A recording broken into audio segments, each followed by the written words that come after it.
Okay, so nonlinear inequalities. Like I said, we're taking our linear. If you are in art club, please come to the gym at this time. Are you in everything? Yeah, pretty much. That's my life. Well done. You'll like Bailey. She's an artist. Oh, yeah, he did say he was going to try to further my desk. Okay, so nonlinear inequalities, we are combining linear inequalities, shading dashed lines with our families of functions. All right, so we're looking at this. Automatically, I think if I have to graph this inequality, what shape is the parent function?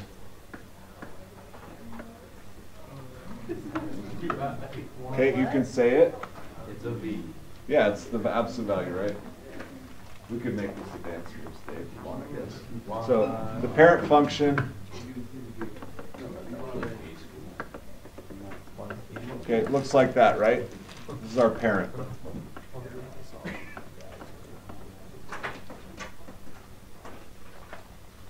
We just need to determine where the rebellious child gets put. We're going to put Mike in prison. Okay. Okay, so what are we doing here? Translations first, I always told you, right? Is what I told you yesterday, 2 days ago. So how are we moving this thing? Down to left. Nope, left 2. Because it's with the x in here, right? Yes. And then what does that do? Up 3. Up 3. So left 2, up 3. There's our new. But what does that minus do? Does that? Okay, yeah, that's the next question. What does the negative do? Isn't that flip it? Flips it over the x-axis? Yeah, it's a reflection over the x-axis. So it looks like that. So it takes the parent and reflects it. Okay. That's it. What does the inequality tell us? It's a dashed or solid line? Dashed. Noticing my slope is still 1, right, or -1. And where do I shade? Above it.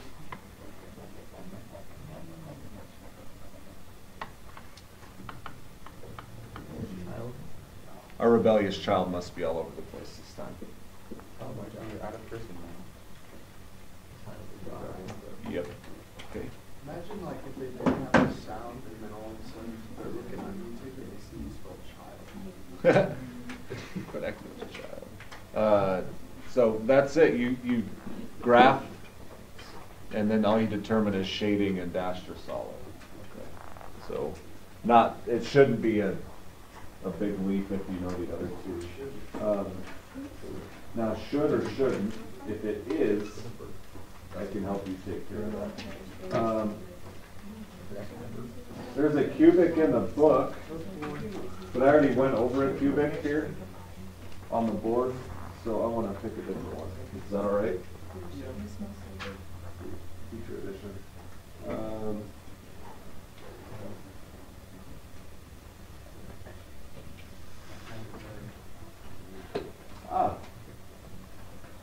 Have you ever graphed a cube root function? I'm not going to ask you to do this on a test, but here's a cube root function.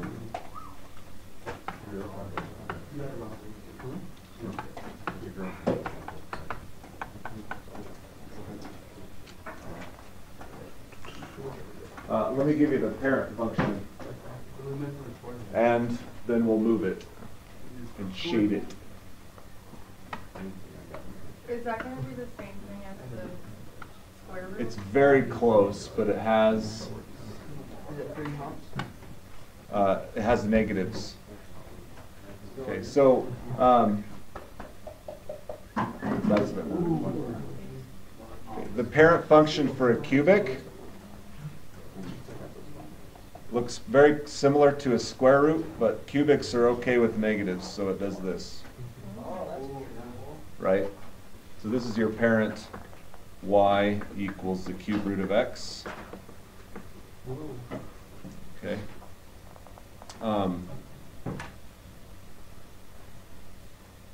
So does that make sense, the positive versus negative thing with square roots versus cube roots? You okay with that? I'm not seeing any no's, so I'm going to move on. Why is it that cube roots can be negatives? Okay. You know how exponents work? Okay, so if I have 3 squared, that's 9, right? Which is 3 times 3. There are 2 of them. Correct? Well, the square root of 9 is 3. That's the relationship, right? Because there are 2 3's in here, that's what the function actually is defined as. But what is negative 3 squared? It's still 9, right? Which is still 3 times 3. So the square root of 9, I mean, we've killed that cat, right? Consider a cubic now. 9 lines, and you have 7 lines. Right? What about negative 2 to the 3rd power? It's negative 8. So see how both can have negatives? There can only be a negative in here, but here we can have negatives. So that's why we add the negative tail. Negatives aren't even in the domain of a root function because that's not even a defined real number function. Okay. Now if we include the imaginary set, it opens a whole can of worms, and I'm not going to open that. So, all right, so there's the parent. What am I doing with the parent function?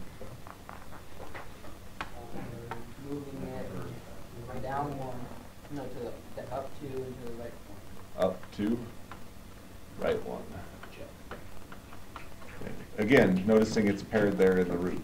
So up 2, right 1. So if it's paired, it's always Yeah, if you're any function, if there's parentheses, or if there's a root, or if there's absolute value, or a denominator, anytime that number it can't be moved from the x, that's what you're doing. Do I have any reflections or anything? Okay, dashed or solid? Solid. Solid. And shading? Is it the same thing as the parent function? Just Yeah, it's the same one. You just moved it. it's not growing. There's no difference in the shape of the graph. It's not higher or lower because you haven't changed the x at all. Okay. Are there any others you want to see? Nothing new. I mean, we've got quadratics and linears, and we've got So for like roots and rationals. Do you want me to show you a rational function?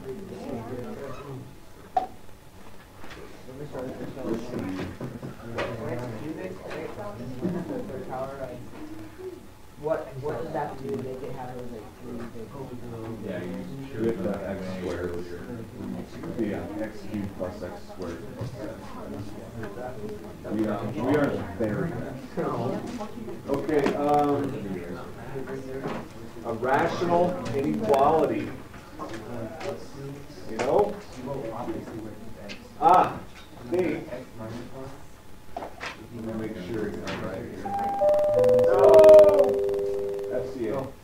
Any freshman, last name A through M, if you need retakes done or we're not here picture day to get your student ID, please go to the gym at this time.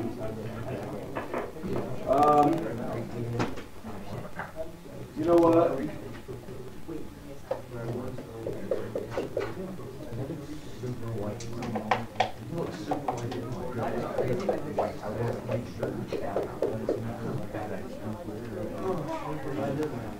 Okay, we're done. I'm not going to show you a rational inequality because we don't need to know it.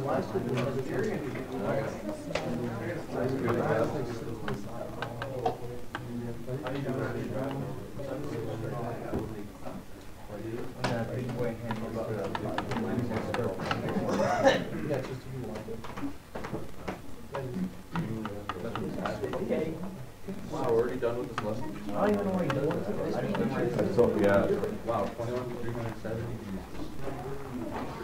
Go ahead, Brandon. Yeah. All right. I try on picture days like this, I try to keep things pretty simple so you don't miss a lot if you do have to go. We're good. If you have any questions, and I've given you a half an hour. Right, Levi? I'm giving you a half an hour. Take advantage of that. And not in terms of like socializing with your friends, but like doing math. You can talk to your friends about math. I'm okay with that. Yeah, tomorrow. I don't know, I'd have to look on